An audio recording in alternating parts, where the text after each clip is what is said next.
Do you ever think about the guys that you got caught up in, who you didn't see through until it was too late? Well, I do. I wonder how I could have been so stupid, how I could have missed all of those signs. But these days, instead of beating myself up about it, I take great pleasure in educating others so that my hard won wisdom does not go to waste. Hi, I'm Amy Waterman. I am a love expert here at yourbrilliance.com. And in this video, you will learn the number one sign that the guy you're with is bad news.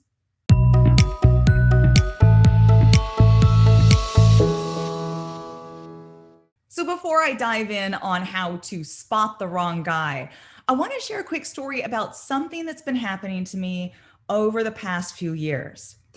So when I started my YouTube channel, I designed it just for women.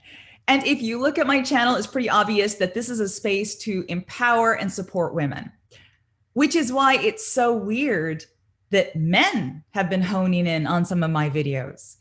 And these aren't men who are supportive of women.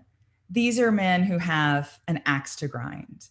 They feel resentful, they're angry with women, and they want to take over my comments with their macho posturing. So usually I just hit delete because I'm not going to give them airtime. These are not guys who are looking to understand women. These are guys who are coming in with a belief system. They believe that they've been used by women, and they believe that all women are out to use men.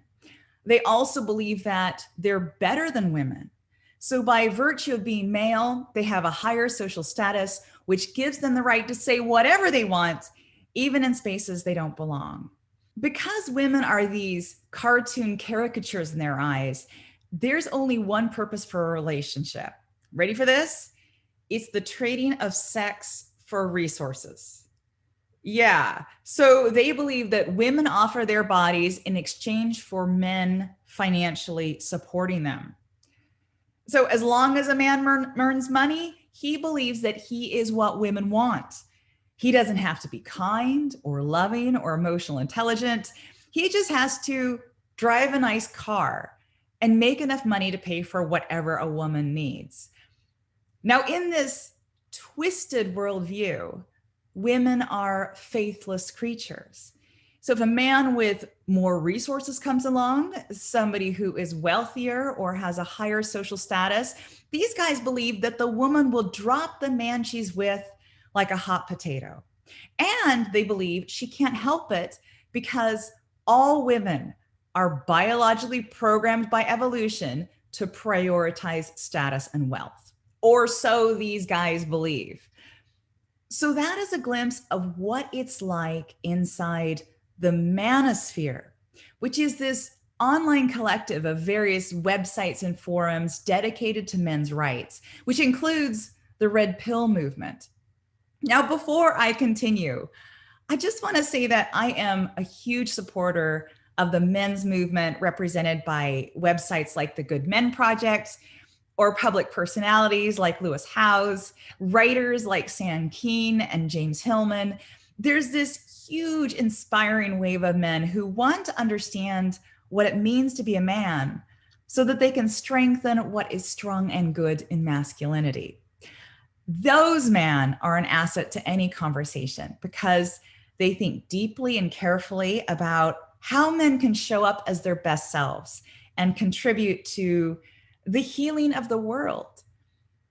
But there's another group of very vocal men who don't care about healing. What they care about are their wounds. They've been hurt by women, they've been pushed down by the world, and they believe that their birthright is to be in charge, and they have been denied that. And so they get into groups where they take others down. Now, you would think that you would be able to spot a guy like this straight off.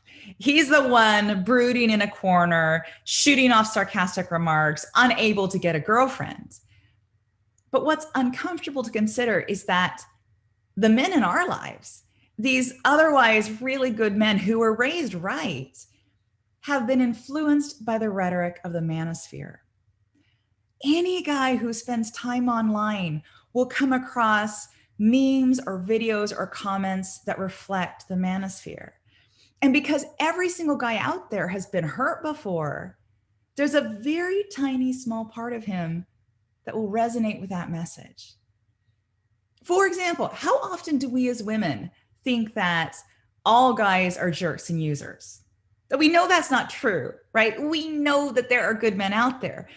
But when we've been hurt, we take comfort in a bit of man bashing. Putting down men makes us feel better, at least temporarily. But what I would hope is that most of us realize that that's a toxic way to live, blaming men. It doesn't help us heal. It doesn't help us have healthy relationships. If we want to find love with a man, we have to love him as a man. We have to love his masculine heart. Men have a complicated relationship with women. They love women's bodies, but they don't always understand what's going on inside a woman's heart and mind. And they can distrust what they don't understand. And so some men make assumptions about women. They make fun of women.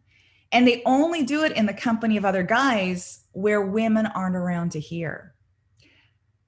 I had a partner once who I love very much, who went through a period that I would probably describe as a midlife crisis. He spent a lot of time on the internet and he stopped talking to me. And after we split, I found out that he had created this narrative where I had never loved him and I had only gotten together with him to use him, and he was a victim of my mercenary manipulations. So I used my faithful mirror technique and I held up a mirror to what he was saying about me.